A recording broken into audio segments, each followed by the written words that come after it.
Alhamdulillahirabbil alamin. Alhamdulillahilladzi arsala rasulahu bil huda wa dinil haq liyudhhirahu 'ala dini kullihi wa kafa billahi syahida. Asyhadu an la ilaha illallah wahdahu la syarikalah wa asyhadu anna Muhammadan abduhu wa rasuluh la nabiyya wa la rasula ba'dah. Alhamdulillah, kita melanjutkan kembali pembahasan kita dari Nadham Al-Urjuzah Al-Mi'iyah min dzikri hali asyrafil bariyah karangan Ibni Abil Is Al-Hanafi. Kemarin kita sudah sampai ke bait yang ke-9. Kita akan masuk ke bait 10 sampai 19 insyaallah. Judulnya min kafalati jadihi hatta rihlatihil ula ila Syam sallallahu alaihi wasallam. Dari pengasuhan kakeknya hingga perjalanan pertama ke Syam. 10 wajadduhu lil abi Abdul Muttalib ba'da samanin mata min ghairi kadib summa Abu Talibin al-am kafal khidmatahu summa ila Syami rohal wa zaka ba'da ammihi tsani asyar wa kana min amri bahira masyahar. Ini sekalian ya, 10, 11, 12.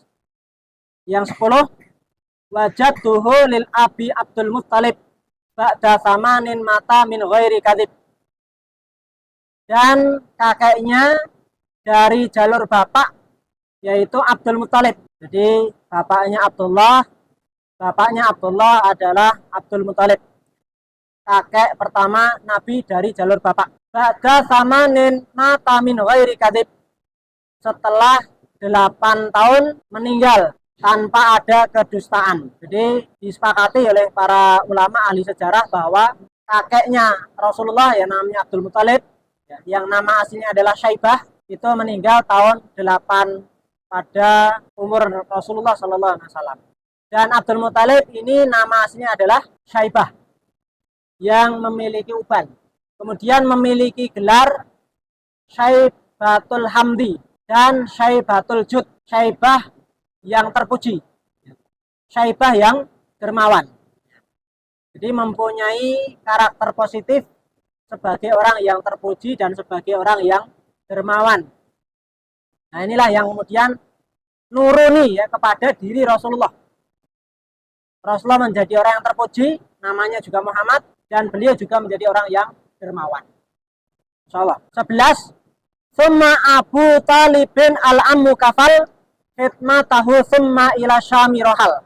Summa Abu Talibin al-ammu kafal. Kemudian Abu Talib sang paman menanggung khidmatahu summa ila Syami rohal. Menanggung apa? Pengasuhannya, khidmatahu. Jadi menjamin atau menanggung pengasuhan summa ila Syami rohal. Kemudian ke Syam beliau mengadakan perjalanan. Ya, ini sudah masyhur, setelah Abdul Muttalib wafat, maka yang mengasuh beliau adalah Abu Talib sang paman. Padahal Abu Talib ini qalilul mal katsirul ayal, sedikit harta tapi banyak anak. Jadi banyak anak itu ada 6 ketika itu, 4 laki 2 perempuan. Termasuk salah satunya Talib. Makanya dinamakan Abu Talib itu karena punya anak namanya Talib. Ada Talib, ada Uqail atau Aqil, ada Ja'far, ada Ali, itu yang laki-laki. Kemudian ada Umi Hani sama Hamanah. Jadi 6 orang putra-putri Abu Talib. Dikatakan katsirul iyal, banyak anak, banyak keluarga. Tapi qalilul mal, sedikit hartanya. Nah, ini aneh. Jadi kok yang ngasuh kok malah yang miskin. Padahal ada paman Rasul yang kaya, Al-Abbas. Ada juga Abu Lahab. Al-Abbas yang paling kaya terhitung, tetapi bukan Al-Abbas, apalagi Abu Lahab yang mengasuh Rasul, tetapi Abu Talib. Karena ada 2 alasan yang disebutkan di buku Al-Munirah fi Muhimmi Ilmi Sirah, ya, di syarahnya itu kemarin, Syekh Shalih Al-Utsaimin. Yang pertama yaitu karena saudara kandung dari Abdullah itu adalah Abu Talib. Jadi yang diambil adalah yang saudara kandung dari ibu yang sama. Jadi Abdul Muttalib itu punya banyak istri. Istrinya ada sekitar 4 atau bahkan 5. Nah, punya anak yang banyak. Laki-laki jumlahnya 10, perempuan jumlahnya 6. Nah, yang laki-laki salah satunya adalah Abdullah, kemudian Abu Thalib. Nah itu dari satu istri. Adapun yang lainnya dari istri yang lain. Nah siapa nama istrinya? Ya Fatimah binti Amr bin Aid. Fatimah binti Amr bin Aid. Itu ibu dari Abu Thalib dan Abdullah. Nah maka di sini Abu Thalib yang mengasuh Rasulullah setelah Abdul Muthalib meninggal karena memang saudara kandungnya sang bapak. Jadi paman kandung lah. Alasan pertama itu. Alasan kedua karena wasiat. Ya. Jadi memang sebelum Abdul Muthalib wafat itu memberikan wasiat ya, agar yang mengasuh Rasulullah berikutnya adalah Abu Thalib. Jadi meskipun miskin tapi kuat. Kuat dari sisi satu masih saudara kandung bapak, yang kedua memang wasiat. Nah, berarti alam dari sisi ini bisa nampak lebih bertanggung jawab, paling bertanggung jawab. Ya. Secara emosional juga dekat kan seperti itu ya, karena saudara kandung dari bapak. Kemudian yang terkenal adalah peristiwa rehlah ke Syam. Ya. Kemudian ke Syam beliau melakukan rehlah. Ya. Dilanjutkan di 12 wa dzaka ba'da amihi tsani asyar wa kana min amri bahira mastahar. Wa dzaka, dan itulah ba'da amihi tsani asyar, setelah umur beliau, tahun beliau yaitu yang ke-12. Jadi rehlah beliau adalah umur 12 tahun. Ini yang masyhur, meskipun ada juga yang menyebutkan tahun 9. Bagaimana Syekh Shofir Rahman Al-Mubarakfuri itu menyebutkan tahun 9. Tapi yang masyhur 12.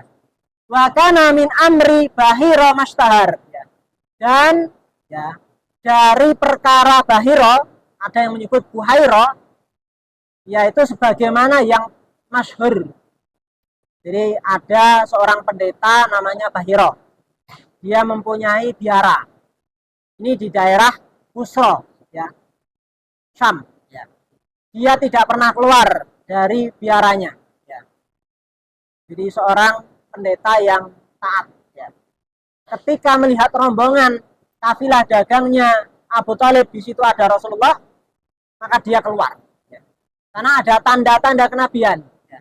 Di antaranya ada awan yang selalu menaungi kafilah dagang. Kemudian ada pohon yang merunduk kepada Rasulullah. Ada batu yang salam kepada Rasulullah, yang itu diketahui oleh Bahira. Yang Rasulullah sendiri malah bingung. Ada salam tapi kok tidak ada orang. Assalamualaikum seperti itu, tapi tidak ada orang. Tapi Bahira tahu dari mana? Dari kitabnya, dari Injil dan Taurat. Karena ini ahlul kitab. Nah, perkara Bahira ini terkenal. Begitu pula setelah Bahira ngecek di belakang tulang baunya Rasulullah itu ada cap kenabian yang menyerupai telur burung puyuh atau menyerupai buah apel dalam riwayat yang lain. Nah, ini perkara yang masyhur. Jadi dari sini jati diri Muhammad SAW diketahui. Oh, ini adalah calon nabi. Sehingga Bahira pun memberikan saran kepada Abu Thalib agar membawa pulang Rasulullah. Khawatir nanti akan dibunuh oleh musuh. Ya.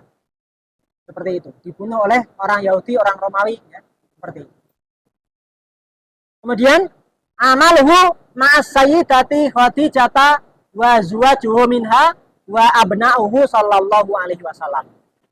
Amaluhu ma'as sayyidati Khadijata. Pekerjaannya dengan Sayyidah Khadijah. Sayyidah itu kalau bahasa Jawa jadi siti ya.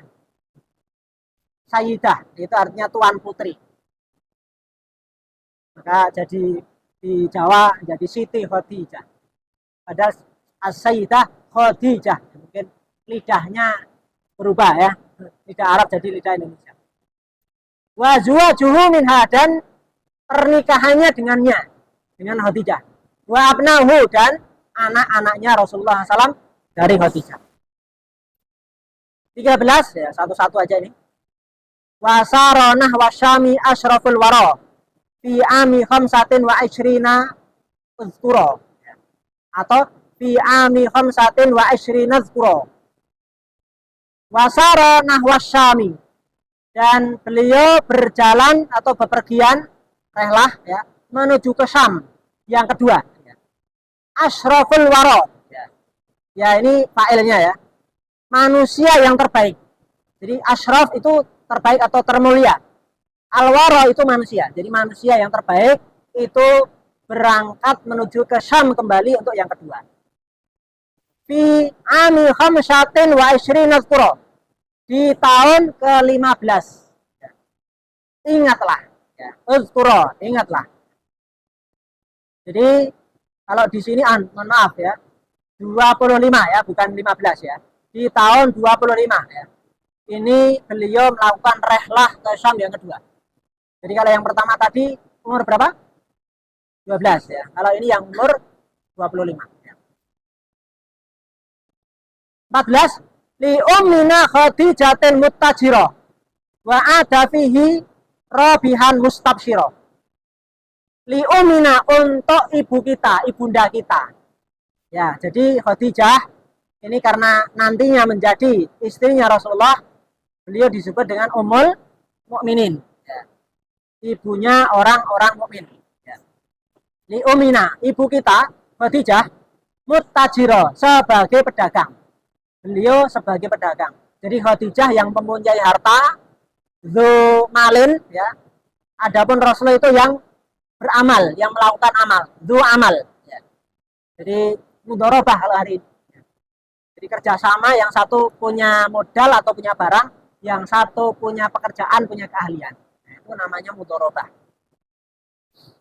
Wa ada fihi rabihan mustabsyira, dan beliau kembali dari rehlah itu, dari safar itu rabihan ya, dalam keadaan untung, laba, mustabsyira, dan bergembira ria, bersuka cita ya.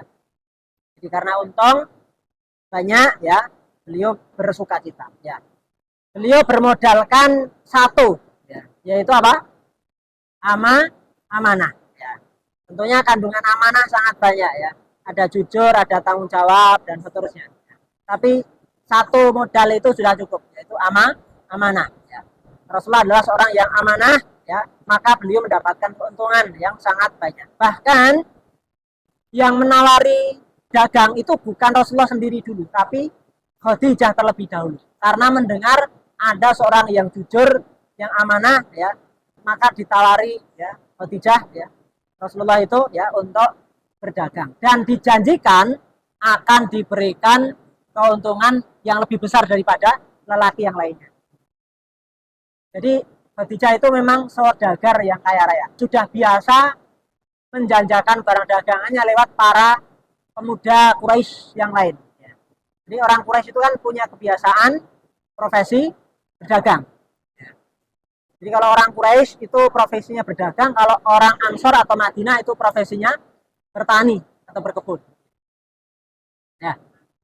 Jadi Rasulullah berpulang dalam keadaan untung besar.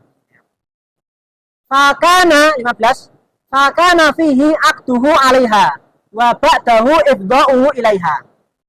Fakana fihi, maka ya Rasulullah dari situ ya akduhu alaiha.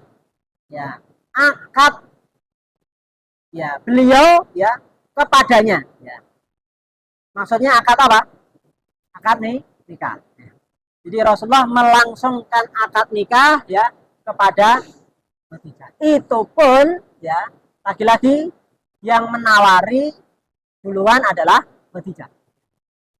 Jadi Khadijah lewat seorang mak comblang ya, namanya Nafisah binti Munyah ya, suruh menyampaikan ya kalau dirinya ya siap untuk dinikahi oleh Rasulullah. Karena melihat ya pada diri Rasulullah itu keistimewaan yang tidak ada pada lelaki lain. Jadi Khadijah sampai mengatakan ini barang atau orang ya yang selama ini hilang, yang selama ini saya cari. Ini yang disebutkan di buku Ar-Rafiqul Maktum ya, Syekh Sofiyur Rahman Al-Mubarak. Karena apa? Selama ini sudah banyak pemuda yang selain berdagang untuk Khadijah, itu juga melamar Khadijah. Tapi tidak ada satupun yang diterima. Karena Khadijah itu meskipun sudah cukup umur ya, 40-an tahun, tapi masih cantik ya, kaya raya. Siapa yang tidak kepencut? Nah, di sini malah justru Khadijah yang menawarkan. Masya Allah. Maka Rasulullah mengatakan, Kalau dia mau, ya aku pun mau. Maka Rasulullah baru berumur berapa tadi? 25 tahun ya, menikahi seorang wanita yang umurnya 40 tahun.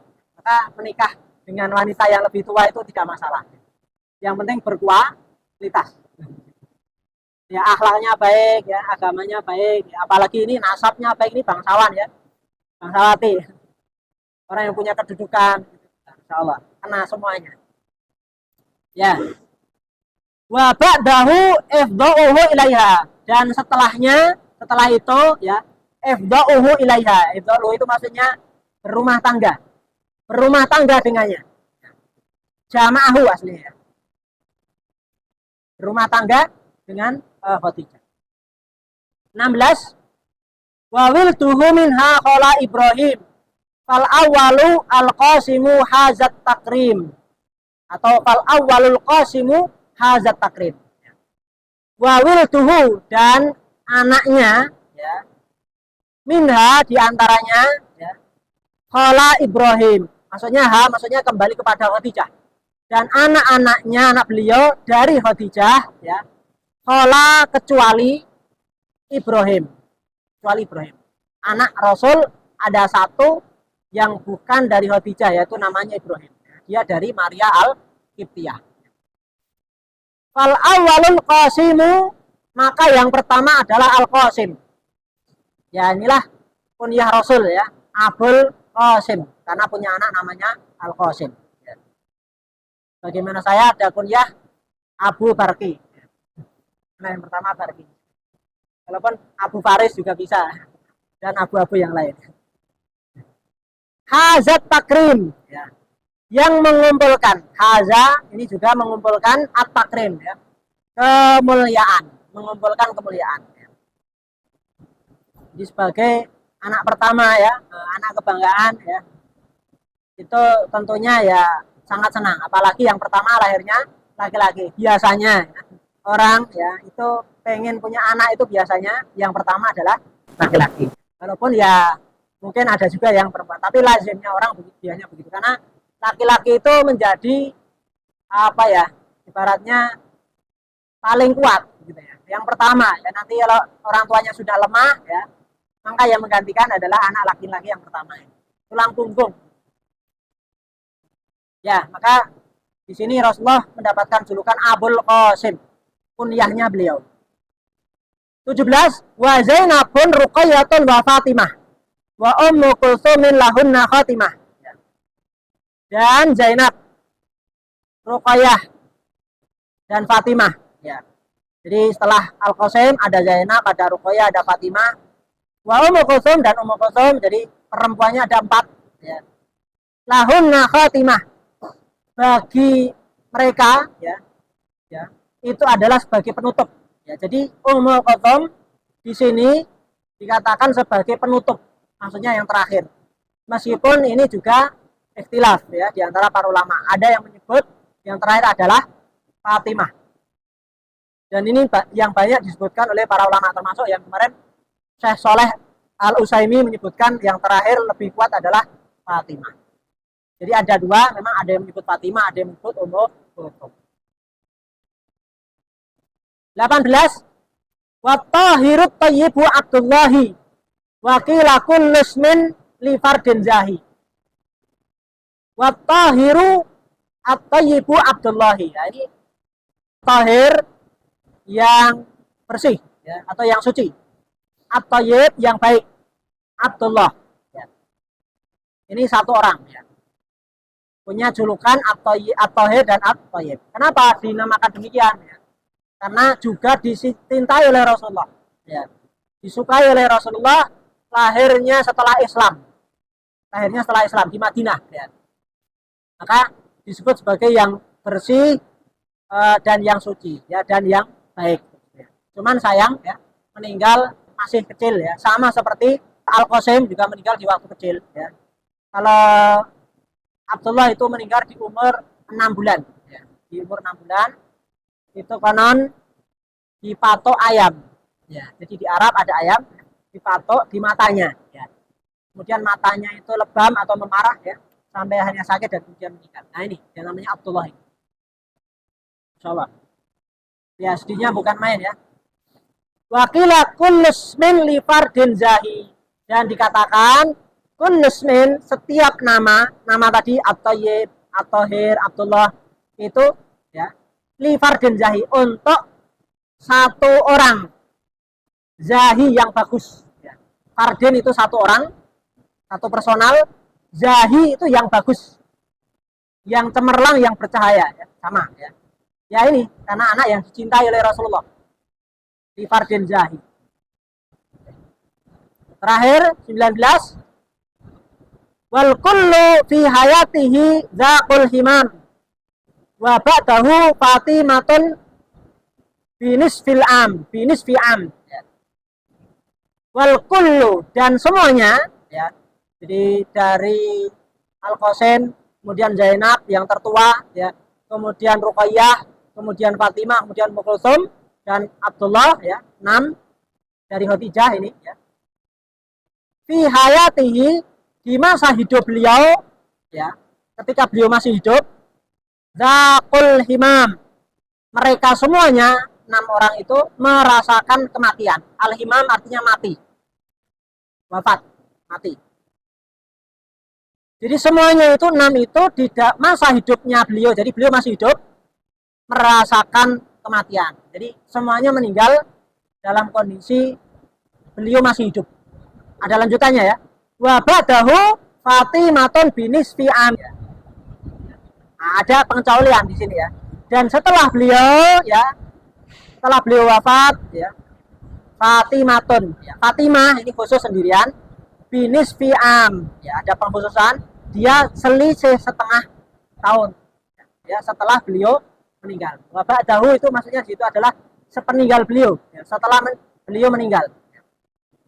Jadi Fatimah ini beda sendiri meninggalnya setelah Rasulullah. Adapun berarti yang 5 ya itu meninggalnya sebelum Rasulullah. Yang Fatimah yang setelah Rasulullah. Jadi anak-anak Rasul Sallallahu Alaihi Wasallam jumlahnya ada berapa berarti? 7 ya. 6 dari Khadijah, 1 dari Maria Al-Qibtiyah yang namanya Ibrahim. Jadi di buku ini sudah disebutkan semua siapa putra putri dari Rasulullah Sallallahu Alaihi Wasallam. Jadi kalau 6 tadi yang dari Khadijah, Al-Qasim sudah meninggal duluan, ya, Abdullah sudah meninggal duluan, ya. Dan Ibrahim yang dari Maria Al-Qibtiyah itu juga sudah meninggal duluan, semuanya di waktu kecil. Ya. Tidak ada yang hidup dewasa. Ya.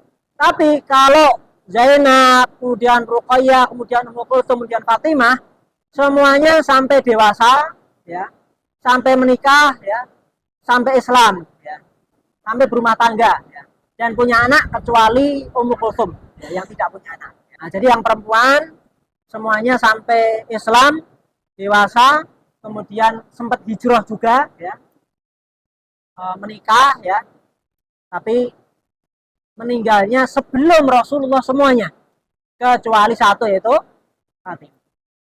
Ya demikianlah. Jadi Rasulullah SAW itu ditakdirkan ya untuk anak-anaknya itu meninggal sebelum itu. Jadi sebagai seorang nabi ternyata ujiannya berat. Ya. Rasulullah SAW mengatakan, Inna asyaddan nasi balaan al-anbiya tsummal amsal tsummal amsal. Ya. Sesungguhnya manusia yang paling berat ujiannya itu adalah para nabi. Ya. Dalam riwayat yang lain, tsumma sholihun, kemudian orang-orang soleh. Tsummal amsal, kemudian orang yang semisalnya. Jadi para nabi itu ya memang derajatnya tinggi di surga, di akhirat nanti. Tapi ketika di dunia ujiannya yang paling berat. Jadi orang semakin berat ujian, maka semakin besar pahala. Inna idhomal jaza min idhomil bala. Sesungguhnya seberat itu, sebesar pahalanya itu adalah sesuai dengan sebesar ujiannya. Maka kalau antum ditimpa ujian yang berat di rumah, ya, mungkin orang tuanya sudah wafat, bisa jadi ya, yatim, atau mungkin piatu dalam bahasa Indonesia, bapak ibunya sudah meninggal, jangan khawatir. Rasulullah juga seperti itu, ya. Alam yajid kayatiman awa, ya. Bukankah dia Allah mendapatimu dalam keadaan yatim, kemudian dia Allah yang menolong Rasulullah itu. Jadi Jangan pesimis, Rasulullah juga yatim, bahkan piatu. Bapaknya sudah meninggal, ibunya meninggal di umur berapa kemarin? 6 tahun. Kalau ada yang seperti itu, Rasulullah juga merasakan. Rasulullah juga hidup miskin. Beliau diasuh oleh paman Nabi Abu Thalib yang juga miskin. Qalilul mal. Tapi merasakan keberkahan. Jadi adanya Rasulullah itu ada berkah yang didapati oleh keluarga Abu Thalib yang istrinya namanya Fatimah. Nanti Fatimah ibu asuh Rasulullah masuk Islam. Kemudian anak-anaknya tadi ada Thalib, kalau Thalib sudah meninggal duluan. Kemudian ada Akil atau Ukel, ada Ja'far, ada Ali masuk Islam. Kemudian Ummu Hani masuk Islam, kemudian Hamanah masuk Islam. Jadi keluarga itu merasakan keberkahan Rasulullah. Di masa kecil beliau sampai masa dewasa, mereka pada ikut masuk Islam. Di masa kecil sampai ada kisah keluarganya Abu Thalib belum akan makan kecuali Rasulullah sudah hadir. Jadi nunggu Rasulullah hadir, baru kemudian mereka mau makan. Sampai seperti itu. Saking cintanya mereka kepada Rasulullah. Kenapa? Karena ketika ada Rasulullah, makanannya itu jadi berkah. Makanan itu jadi enak. Makan itu jadi nikmat. Begitu. Mereka merasakan keberkahan itu sebagaimana keberkahan yang dirasakan oleh ibu susu Rasulullah siapa? Halimah Sa'diyah. Itu juga sebagaimana yang saya ceritakan kemarin. Nah, itu Rasulullah adalah anak yang penuh berkah. Nah, jadilah orang yang seperti itu. Meskipun kurang, mungkin miskin, tapi jadilah anak yang menggembirakan. Anak yang menyenangkan orang lain, menjadi qurratu ain, qurratu ain. Jadi anak-anak yang menyejukkan pandangan mata. Jadilah orang yang menyejukkan pandangan mata bukan hanya untuk orang tua, tapi juga untuk orang lain. Menjadi anak-anak yang soleh. Nah, seperti ini. Anak-anak Rasulullah menjadi qurratu ain, semuanya. Karena tentunya semuanya yang dewasa masuk Islam. Cuman yang anak-anak semuanya meninggal di masa kecil dan Rasulullah sangat bersedih atas meninggalnya mereka. Tapi itulah ujian bagi Rasulullah SAW. Jadi masih kecil yatim, dewasa, kemudian diasuh Abu Thalib miskin, kemudian ketika sudah punya istri, punya anak, anak-anaknya pada meninggal, Nah, nanti ujiannya akan lebih berat lagi, Ketika berdakwah, masya Allah, mendapatkan ujian yang juga tidak sedikit, tidak kecil, mendapatkan tentangan, dari orang-orang kafir Quraisy. Maka kalau kita di sini mungkin belajar kok tidak masuk-masuk gitu merasa sulit, merasa berat begitu ya jangan berkecil hati, itu ujian buat antum. Mungkin Allah ingin menambahkan pahala buat antum, biar antum belajarnya itu semangat, sungguh-sungguh begitu maksimal gitu saya ngapal kok tidak apal-apal, udah diulang sampai 40 kali, pahalanya semakin banyak. Saya belajar kok tidak masuk-masuk, biar belajarnya juga lebih rajin. Nah, itu pahalanya itu yang dinilai. Jadi Allah itu menilai dari usaha, bukan menilai dari hasil. Karena hasil yang menentukan adalah Allah Subhanahu wa taala. Maka jangan berkecil hati ketika merasakan kesulitan. Rasulullah juga merasakan kesulitan. Kita sudah punya contoh orang yang merasakan kesulitan. Maka kita contoh uswatun hasanah kita agar bisa mendapatkan solusi-solusi dan juga diberikan jalan keluar oleh Allah Subhanahu wa taala.